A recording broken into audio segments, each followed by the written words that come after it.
When I was a civil engineering student, I thought I knew what it meant to build better cities.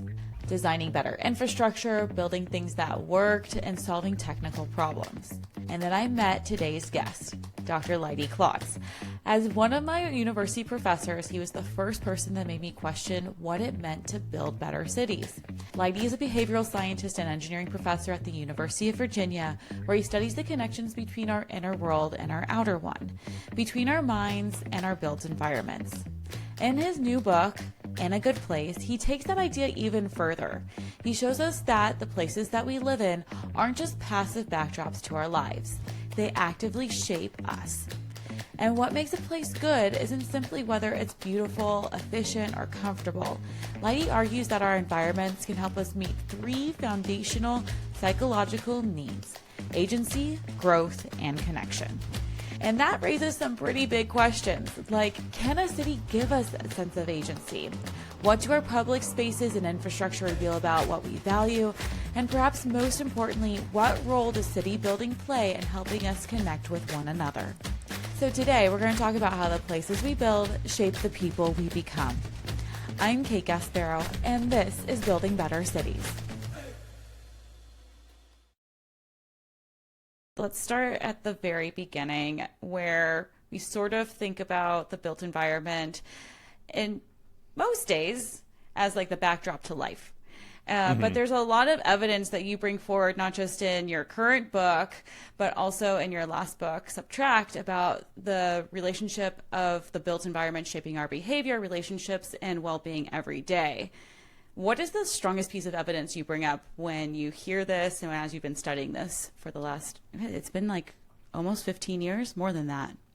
Yeah, I mean, thinking about it, I guess, in one way or another. I think the strongest piece of evidence, I think there's two. I think one is like kind of appeals to logic, and that one is, hey, just like watch a kid playing on the beach, right? Playing with a sandcastle. Like if I watch my daughter Josephine playing with a sandcastle, she's like building it, right? And she's super happy to be able to build this thing, and she's and to be in control of this situation. And then she's got she's learning stuff from doing it, right? I mean, she's learning about how the properties of sand, but she's also learning about how her own like body movements work and her own like ability to, if the thing falls down and she's able to, that's frustrating, right? And then she can respond to that frustration and like go pout, or she can like build it again. And both of those make her feel different ways. So it's like she's learning from this interaction with the physical environment, and then she's connecting by interacting with the physical environment. It's like she would eventually figure out, okay, how do I get more cousins to help me build this thing? And how do I get my dad to go down and get water from the beach or from the ocean and bring it back so that we have like a steady supply of wet sand? And so there's that just kind of like, hey, if you look at how people behave, it's pretty innate, right? That's like the behavior of my daughter, but it's also people watching, those videos on YouTube where people are building things in the jungle. I don't know if you've seen those. They're so like addictive. I haven't, but I've heard you reference them on other podcasts. Okay. And I'm like, oh, I should spend more time no, you shouldn't, in the YouTube rabbit hole. But it's like house hunting videos on or house hunting, like that whole genre of stuff, and Home Depot and Lowe's. I mean, they're all like kind of appealing to this innate desire we have to like shape our surroundings, right?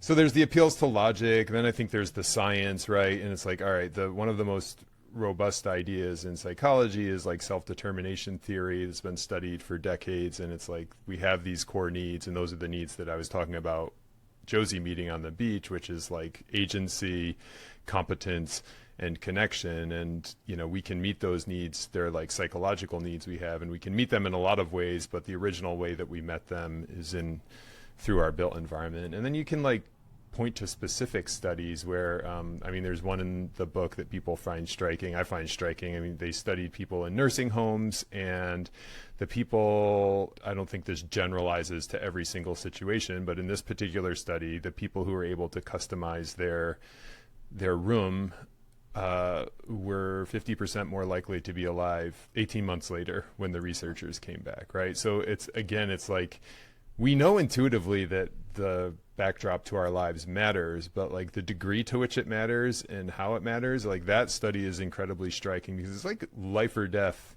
thing, whether or not you're getting your mental needs or psychological needs met from this physical space.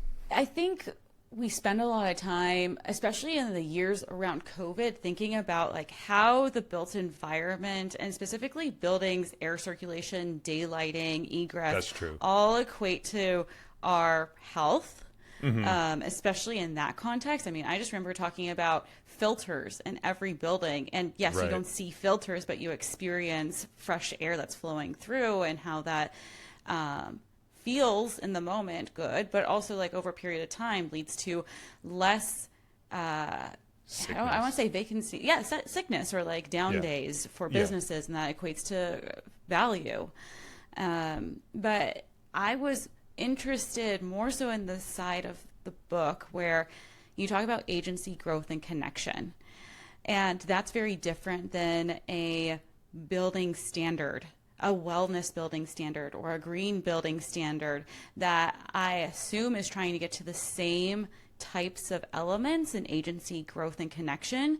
But I was curious like why you're gravitating towards that framework versus a more technical, actionable framework of how we build space. My day job is being a professor, and I'm always looking for like what are the new ideas, right? But they're also like what supported by research. They're true and also hopefully important to people's daily lives. I don't know how you think about this, but one way that I've thought about it is kind of like, I mean, I know Maslow's hierarchy of needs isn't perfect, and it's not perfect to transfer it over to this either. But like a lot of the times, what we focus on are like, okay, the shelter needs, right? Okay, is we're not getting rained on, but then like, are we getting our physiological needs met? And I think like, okay, we're not breathing in air that's going to give us, COVID, or we are the right temperature, or there's the right amount of daylight for what humans need to be able to see and do work. And so there's this level of like, okay, our physiological needs, and then there is this other kind of level of like aesthetic stuff, right? Where it's like, okay, how does a pink wall make you feel versus a green wall? And there's that, they make us feel different ways, but everybody's a little different, but the science can show us something about that too. But then the psychological needs in terms of like what matters to people on a day-to-day level are arguably more important. I mean, they're more important than some of the physiological needs that we deal with, right? I mean, I would say that like somebody having agency and competence, I don't know, probably not more important than like not getting a virus, but it's probably more important than like somebody, I don't know how it would stack up against having a view, for example, which is one of these ones that we always say is important. And maybe the view is important because it gives us a little bit of agency and competence. So I think a lot of what I was trying to do in the book is say like, look, here are these three things that are really important that our built environment and physical environment is either feeding or starving, and we need to pay more attention to them because of this, and here's how we can do it. And then I would add one small thing is like, I think the nice thing about focusing on these psychological needs is that, well, I don't know if it's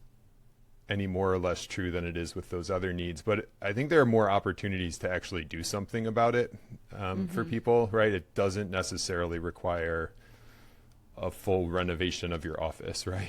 Or like moving your whole company to another building, or even, moving your house.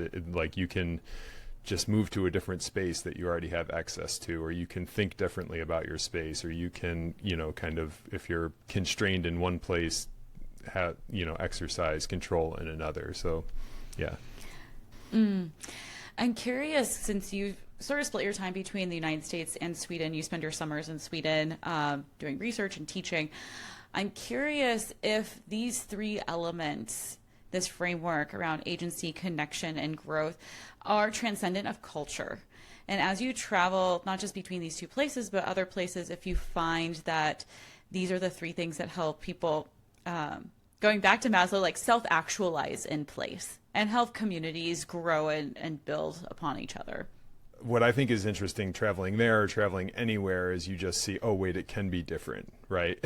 It's like some of these things that we bake in as like, oh, a fundamental assumption about how society has to be organized. It's like, oh, wait, no, there can actually be like working public transportation in a very rural area, because like the part of Sweden that we go to is very similar to where I am in Virginia in terms of like the population density in the towns. And then I'll see things like okay, well, this is making it so that now I see like 11-year-olds on the train, and I'm there with my 11-year-old who is like, this is the first time riding a train, and he's with parents, and these 11-year-olds are like, no, I want to go to the next town with my buddy and like go to soccer practice together with that. And it's like, this is, imagine, like, think of the life experience that they're getting, right? And that's just normal. And so that to me is like one of the things that I notice when I go there and go to different places, is how that's a totally different level of agency that those kids have. It's directly related to the built environment, and it's something that we don't even think of as a possibility here. At least I didn't until I could see it there, right? The other, I mean, I think also just like the connection piece, where, I mean, the level of public parks, or, you know, parks that are, they wouldn't even like use the word public, they would just say parks, because why wouldn't a park be public? Right? Whereas here, that's such a fair point. Yes. Here, like when I'm in Charlottesville, it's like, oh, can we go there, or is like the fence gonna be, you know, or are we gonna have to like jump over the fence to get in and play soccer on the field that nobody else is using, right? And whereas there, it's like everything is open. That's the point, which brings more people, which brings the connection, which also I think, you know, advertises that connection matters, right? It's like it brings this idea to the forefront of people's mind. They realize that it's nice, and then they want more of it in their spaces. So, well, I've heard you say before that, and I think you're quoting somebody else, so please help me fill in the gaps here, but societies advertise their values through their investments in space. Yeah. And investments that's more me. generally That's too. Leidy That's all you? I'm sure somebody has said that before me, but so yeah, we advertise our, if you look around at the spaces, that's like a reflection of society's values. I mean, it's like in bad ways too. I mean, when I was doing the research for that, it's like, you know, Hitler with the Autobahn is like advertising German nationalism and efficiency and, you know, whatever else. And then Mussolini, like, intentionally carving these like grand boulevards to like harken back to imperial Rome. And I don't know, you can see it now as like the gold-plated buildings, you know, saying that this is, you know, a desirable thing, or this is the way that the United States is. And, you know, corporate towers that are like glass clad and glistening, or like stately government buildings signaling law and order. So it totally happens. I think, you know, and some people use it deliberately, or some cultures use it, or societies use it deliberately. But and, you know, the other side of that, I mean, Sweden obviously has big government buildings and big glass towers too, but the playground is also advertising values, right? I mean, that's saying something about what matters here. Well, I was wondering, because that sort of reminds me of Josie's Way, and sort of like finding the ways to move around an environment. I was wondering if you could sort of like speak to that story that becomes such like a through line throughout the book.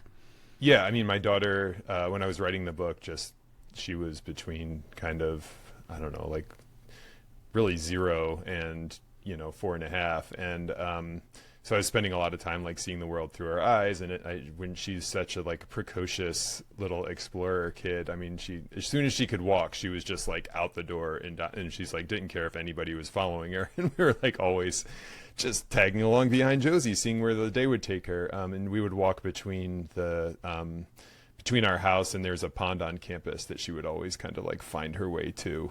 And one time we were walking through a house, the property that like a university now owns, but it was just like a standard house, and the person who had owned the house in the past had engraved their name in marble on the path.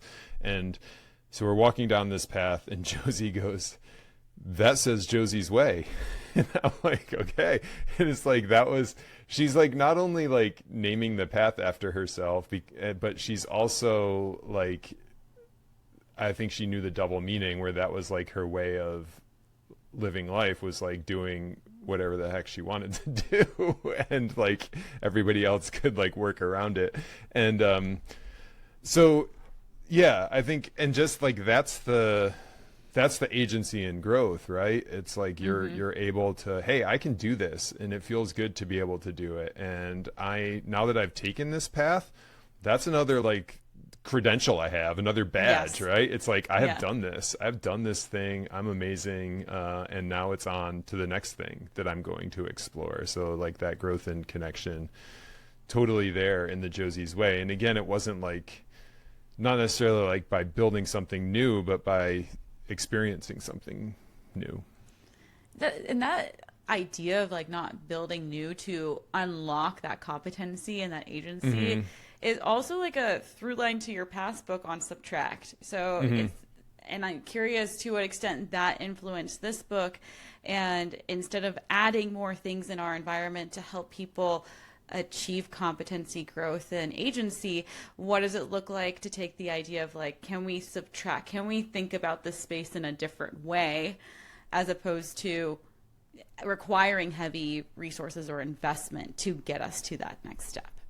Yeah, there's certainly a common theme there where like I love these kind of, engineering, I think they're totally engineering solutions, but you know, sometimes we don't associate them with engineering, that are maybe that are easy to overlook, but also easier to implement, or like take less resources, maybe is a better way to say that, to implement. I mean, if you look at, and so like the whole idea of the last book is that we just psychologically, we systematically overlook opportunities to take things away to make situations better, right? So if you say, hey, Kate, how would you make this city better? Like people's first instinct is like, okay, we could put this thing in, this thing, we could add this, we could add that. And yet there are all these opportunities to make cities better, which is like, oh, well, what if we got rid of the 2-lane road that's like keeping these two neighborhoods separate, right? And I know people are getting more into like the highway removals, and obviously there are, once you get from like thinking about the idea to actually executing it, there become more challenges, right? Because now you've got to figure out, okay, well, where does the traffic go, and who's going to complain about this, and like cost benefits. But the general idea of like, okay, is there like a way to do this that we aren't thinking of and that is like within our grasp? And like the Josie's Way thing, I mean, I live 5 minutes away from like one of the most beautiful campuses in the United States, and these are all parts of the campus that I had never set foot on because I was just taking my same normal way, right? So how many of us are like experiencing our cities or our neighborhoods that way, where it's like, hey, there could be something you really love, or just something that you want to add into your routine if you just went 100 yards in the different direction. It's something that is there that we're not seeing, kind of like Subtract. I think, you know, removing barriers, for example, right? That's like a really easy thing to think about with city design, but it's removing, and sometimes that can be like the most beneficial thing, like removing barriers to the behavior that you want, right? So it's like, okay, people aren't biking enough. Okay, what do we need to do? We need to add bike lanes. Well, what are the barriers? It's like, well, cars are speeding down the road at like 1,000,000 miles an hour. It's like, oh, well, we could remove the cars from the roads too, right? That's like another barrier that you could get rid of. And that's a super simple one, but you get the idea. Yeah. And it's interesting because a lot of the topics within the book, a lot of the conversation today is about your individual experience with your built environment. And we spend a lot of time on this podcast talking about the institutional, structural, political components that make this so difficult for us to, I can keep on referring to this, like achieve self-actualization in our cities. Yeah, so, that's a good way of saying it. I mean, yeah. And I'm curious, like sometimes I listen to this podcast as I'm editing it and realize that, yes, I would love to enact the policy that we're talking about. I would love to see this enacted, but the steps to get there are so arduous that it makes me at times feel more apathetic towards changing my built environment. How does this book sort of like shift the focus to the individual in a way that actually gives us more agency in our spaces? Yeah, I mean, and again, I don't think it's wrong to pursue those other kind of leverage points, right? I think totally. Part of it is like a book is geared towards individual readers, or, you know, it's going to have a bigger audience if it's geared towards what individuals can do. I think all of these things work together, right? We think about, okay, like how do you, change political things? How do you change like cultural things? How do you change individual behavior? And I certainly don't want to pass the buck to individuals, right? I think this is something that, governments and big institutions and organizations and corporations have a responsibility to deal with. But I do think it's nice to see how those things work together and reinforce each other. And I actually think that like the physical environment is a great way for individuals to like expand their voice, right? In fact, I would, we think about voting. Okay, that's a way to exercise your voice, and then the larger culture kind of goes in the direction of the vote. But if you can also vote with your physical environment, right? If you're like, I'm taking down the fence between my house and the neighbors, or I'm putting up solar panels, it's like what's happening there is not only are you doing the behavior, but you're sending a signal about the behavior. There's a story in the book that I love about curb cuts. So these are like basically where sidewalks go down at the curb, right? So that like you're not having to go over a curb to go into the street. And it like originated for people in wheelchairs, but it also makes it better for people walking, and it makes it better for kids on bikes and moms pushing strollers or dads pushing strollers. And the way the curb cuts started was, the people there's a gentleman, Ed Roberts, who he had got polio, and so then he was confined to a wheelchair, and he's like, I can't get around the city. I think it was Oakland or San Francisco, and I can't get around, and so I'm gonna ask the city to make these ramps. If they don't make the ramps, we're gonna like smash the curb so that it's like level to get down to there. And then this is spread around to be something that's like everywhere, right? And it's so it's this change that started with an individual or a group of individuals, and then people could see it, and then they realized that it was good and they wanted it. And it shows this value of like, we care about people who are moving around the city, not just walking, and it spreads quickly. So I teach the sustainability in the built environment class, and one thing I do is let students do a project of like on something that they want. And like way back before the High Line was the High Line, some students were like, oh, there's this like elevated trail in New York that they're gonna restore and make it so people can walk on it. I'm like, yeah, sure, like do your project on that. And it was like 2 years later when this thing like actually existed, and then another student is doing a project on how this is like the most visited place in New York City. I mean, it's more than 2 years, but you get the idea. And it was like, that was started by, I think one of the guys had some professional experience in this area, but it wasn't in that capacity that he started it. And the other person was something totally different. And they were just like, this would be cool, let's do it. And they, and they made it happen with the help of a lot of other people. And again, like most visited place in New York City, that's pretty good.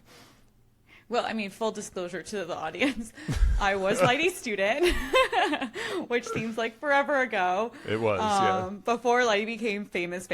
So it's been a pleasure to sort of ride the sustainability in the built environment space with him over his career. Well, you've shaped my thinking. I mean, all students do in some way, but you've done way more than pretty much any other student. I mean, we've talked about some of the kind of early iterations of the subtraction stuff and just like this, this whole concept of like, okay, the built environment and people, right? And it's like, where obviously there's an intersection here. How do we like make some progress on it? Yeah. I think it's interesting because we both got into civil engineering because we thought that was the most effective way to improve our communities and like the most direct way to actually change the built environment. But the more that we worked in that space, the more we realized that the barriers to change were not technical as much as they were social and psychological. And so before we get back into talking about agency, growth, and connection, but I just want to like better understand, do you feel that is even more striking these days as it was when you first started your career at the intersection of psychology and the built environment? Yeah, I think so. I mean, it's not like there's any like lack of technical fixes for like meeting our basic needs at this point. And I think the thing maybe that's different too is like this whole I mean, it's not, I'm not that old. It's not like there wasn't like the digital world, but like the amount of our lives that there wasn't Twitter and social media when I first started, and there wasn't, people weren't connecting on Zoom, right? It creates a new challenge of like, okay, we're out of this physical environment, so we're not getting these needs met, but it's also, people think a lot about like how our psychological needs are getting met in the digital world or not getting met, right? And I'm sure that there's not that much of a difference between trying to achieve growth, agency, and connection in physical versus virtual space. Except for the fact that like physical is the original way that we've done it, right? And so, virtual space, I think, is always going to be at a tremendous disadvantage in meeting those things. I think the notion that we can just like live our lives in these two-dimensional worlds that aren't going to meet our agency, growth, and connection nearly to the same degree that the physical environments can, they're just fundamentally incapable of doing that. And it's foolish for us to, I don't think people are sitting there thinking that it can, but it shouldn't be surprising that you're feeling like a little hollow staring at the screen all day. Yeah. No, that's totally fair. As I was thinking through this book and sort of the agency side and the individual nature in which we try to influence our personal and collective spaces, I kept on coming back to your idea of like bike shedding. And I want you to dive into that a little bit, but I also sort of want to tee this up as it seems like in our built environment, we get told no a lot.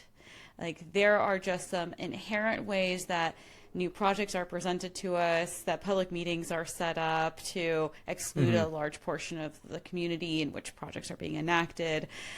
In terms of laws saying, no, you can't go here, or curfews at this time. And I'm curious, to what extent have we been trained out of agency in American cities as opposed to maybe other cities around the world, and how that has resulted in our apathy around community building and city building, and maybe like alternative ways in which we're shaping communities. I think of like graffiti as like a way to act out and seek agency in our spaces that people are not feeling in other ways.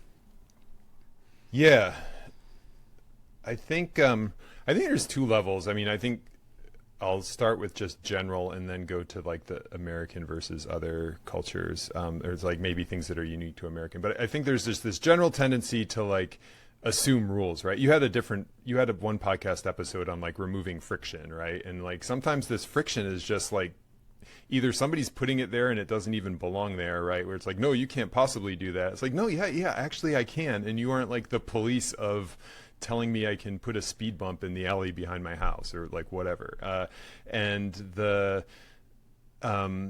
Or it's like you're imposing the limits on yourself, right? It's like, oh, there must be some like big approval process, or like if nobody's going to listen to me at the community meeting, so I'm not even going to go. It's like, well, actually, no, if you went, you could just say the thing and it might actually happen, or it might take, 3 steps, but it does happen. So I think there's just like this, it's kind of easy to assume that there's going to be these barriers there. And it's a messy process, right? So like this is like where the bike shedding comes in. So like the bike shedding is this tendency to focus on the trivial and certain at the expense of the like important and like slightly uncertain, right? So then you're like, well, I don't know what's going to happen if I go to the community meeting and ask for a new playground, right? They're probably not going to say, yes, here's a playground. They're going to ask why, and then I'm going to have to like get a petition, and then it might not be the exact playground that I want, but it might actually be better because you get like community input and other people figure out how to build the playground. So you're like putting yourself into this messy process, and that it can be it's just like not that feels less comfortable intellectually than just being like, all right, well, instead of doing that, I'm going to move the furniture in my living room again, right? Which is like this small thing, but you know what it's going to look like when it's done, right? Yeah. And like the original illustration of bike shedding, it's a parable, but it's like something that's been shown in psychology, is that, or I don't know if parable is the right word. It's like, that's right. Is it right? Yeah. So it's like okay, people are convened to like discuss a nuclear power plant, and everybody comes together, the engineers, the designers, the owners, the community members, the people who are going to work there. They're like, here are the plans, and everybody's like, all right, sounds good. There's like few softball questions, like what's the reactor or whatever, and then there's it takes like 15 minutes, and then there's more time left in the meeting, so they're like, well, here's the bike shed that's going to go next to the nuclear power plant, and then the whole meeting like springs to life, and everybody has their opinions on like what color the bike shed should be, and like the racking system, and who gets to use it, and so on and so forth, because it's a much more like understandable system, right? And it's like, oh, I get what a green bike shed would look like versus a purple bike shed, and I can opine on that. And I mean, I saw that. I worked in construction management before I went back to graduate school, and it's like we'd have a version of that meeting for schools, for example, and the things would veer towards like fixtures, right? It's like, oh, what are the fixtures on the bathroom, or like what, again, paint colors. And again, like it was my fault as the person managing the process, not the people who were saying it, but these are like really well-meaning teachers, and it's like we should have been like, all right, what do you guys think about like traffic flow safety around the front of the building for school drop off and pickup? That's an important thing. We know we're not going to solve it perfectly, but we need to like talk about it, right? And so bike shedding is this tendency to focus on the trivial at the expense of the important.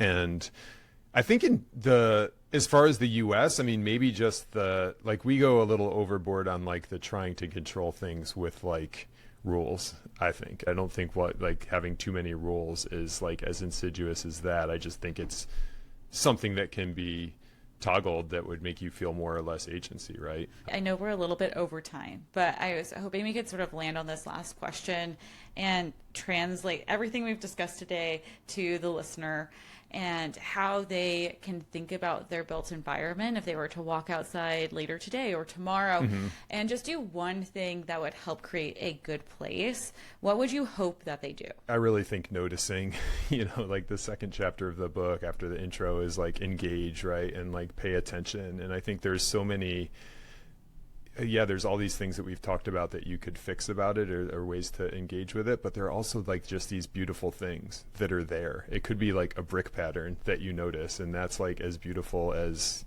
a piece of nature or a sculpture, right? And it's not something that your screen can give you because it's, again, 3-dimensional and you can touch it. So I think the one thing would just be noticing and paying attention, using the tools that we've talked about today, but also the other ideas that you talk about on your podcast. I mean, it's like fun to be able to be engaged in this world. And again, that goes back to I talked about one of the strongest arguments for these being our basic needs is that this is what our ancestors had to do, or at least this is what the kid on the beach had to do. And like being engaged is part of that, like noticing our surroundings, noticing how they're helping our lives, noticing how they're not helping our lives, and then trying to do something about it. The places we build don't just shape what we can do in our cities. They shape how we feel, how much agency we have, and how we grow, and ultimately how we connect with one another. And maybe building better cities isn't only about changing the systems around us. It's also about recognizing that we have more agency to shape the places we inhabit more than we think. If you enjoyed this conversation, check out Leidy's book, In a Good Place, and share this episode with someone you think would also enjoy it. And if you haven't already, subscribe to Building Better Cities, leave us a review because it truly helps others find the show. So until next time, let's keep building better cities together.